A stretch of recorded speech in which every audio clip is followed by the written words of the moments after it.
Well, Reginald, if you really want to know, I'll explain it. But do listen closely.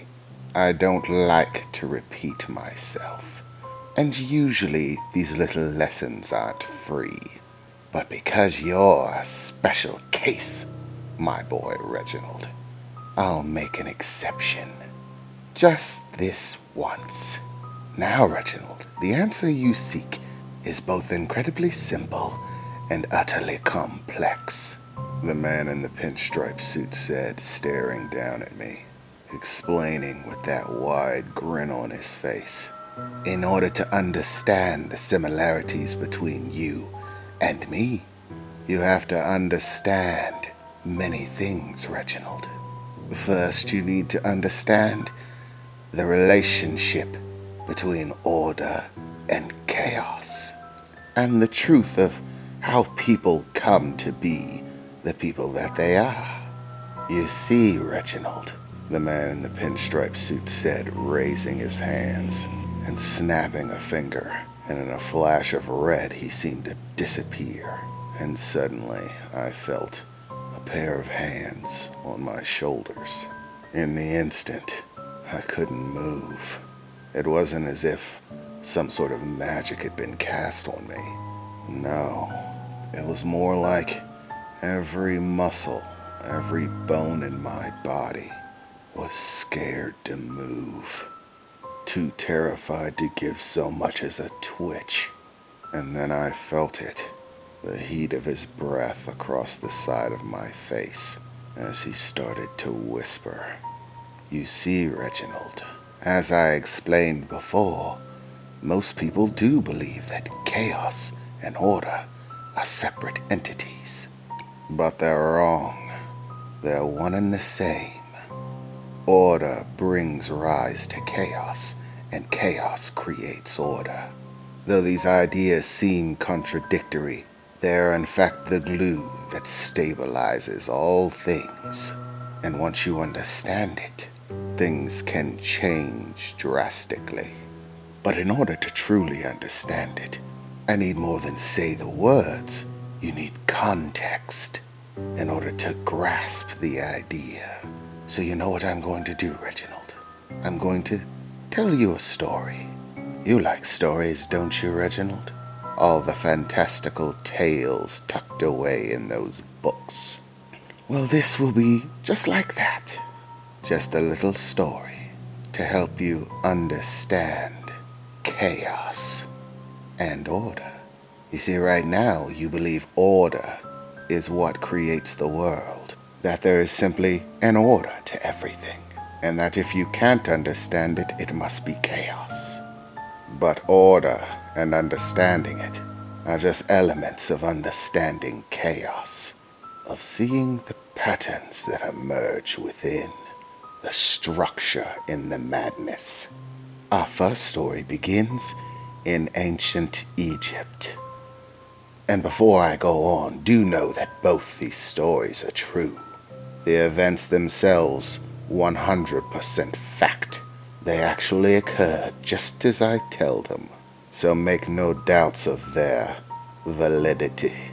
This man, raised in ancient Egypt, born to a family of status and nobility, raised with every possible convenience for the time, well educated, and expected to thrive in the world, grows to be, just like his father before him, a man of power and influence within the city.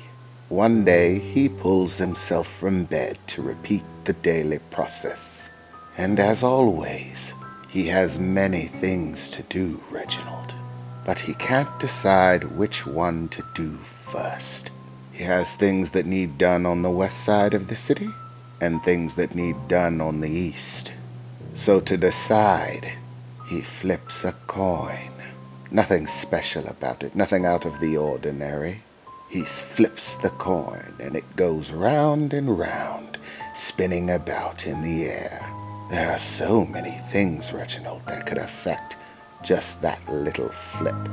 The size and weight of the coin, the wind speed, imperfections in the forging of the coin itself. So many things that could change the outcome. And in this event, the coin came up heads. He would go to the west side of the city. So he hops in his cart and begins the journey. Meanwhile, somewhere else in the city, a criminal flees from the law, on the run from the city guard for crimes committed, racing through the street recklessly, with abandon, speed, and great haste. His carriage charging through the city, into the West End. There, he runs afoul of fate, crashing his cart into the cart of another, a well-educated businessman. Both men die in the crash. Now I take you to a completely different part of the world, Reginald. Ancient Greece, where a man raised in a prestigious family, well-educated, rounded, expected to succeed in the world, wakes up for his daily duties, and he has many to fulfill, but doesn't know which one to do first. And so he flips a coin. So many things could affect the flip of a coin, Reginald. Just as before, and yet once again, the coin comes up heads. He will head to the west side of the city.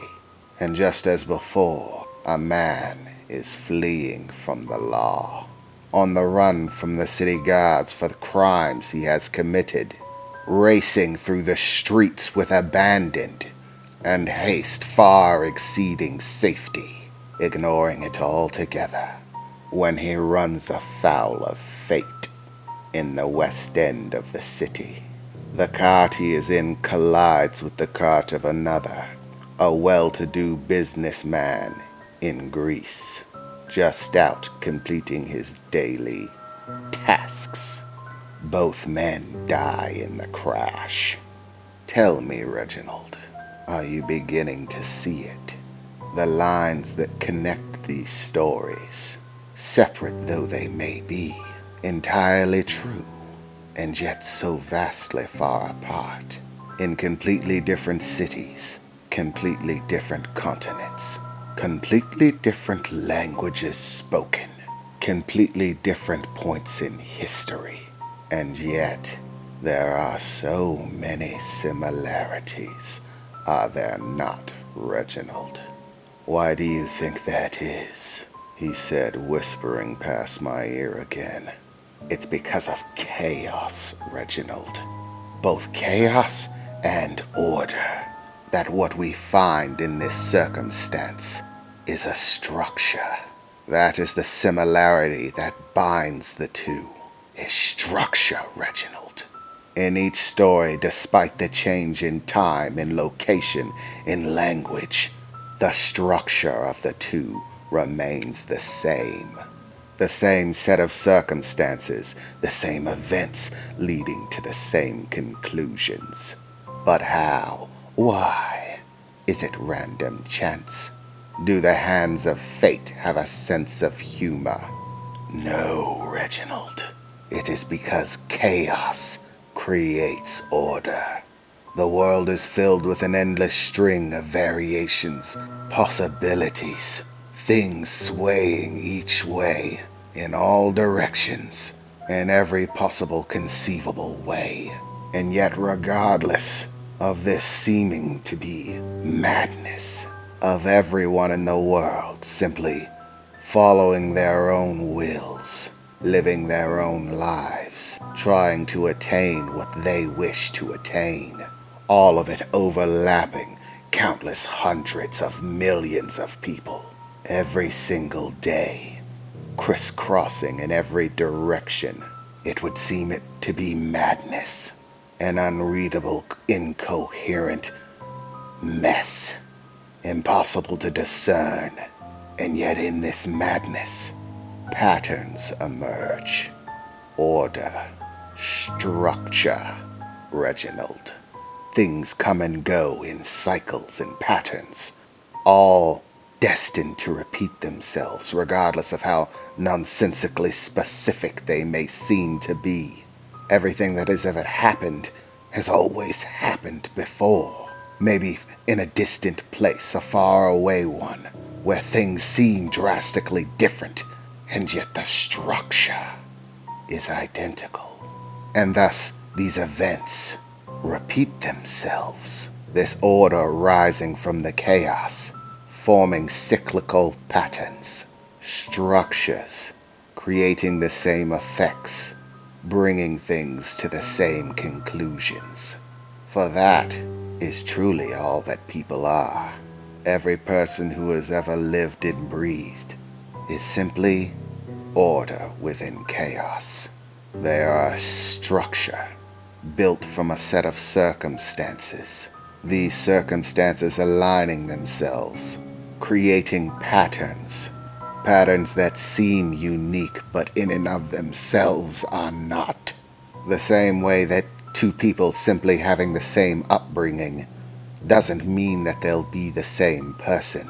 Because every event in their life, every moment that meant anything to them, changed them ever so slightly or drastically, molding them into the person that they are, regardless of whether good or bad.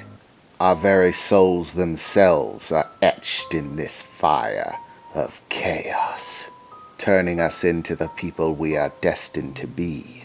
Suddenly there's another flash of red, and Pinstripe's right there in front of me, leaning over clasped to the table, glaring at me eye to eye, kneeled over. Do you see it yet, Reginald? The answer to your question is structure. Structure and patterns that come in cyclical cycles, reenacting themselves over and over again as time passes. Most never see them, most never understand them, but they are there all the same. There the very night that I met you, when you challenged me to that game. I saw it.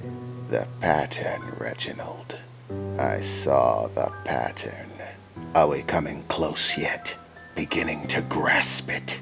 The man in the pinstripe suit said, smiling, leaning in closer to me, the red in his eyes and the lines on his suit beginning to glow brighter, warmer.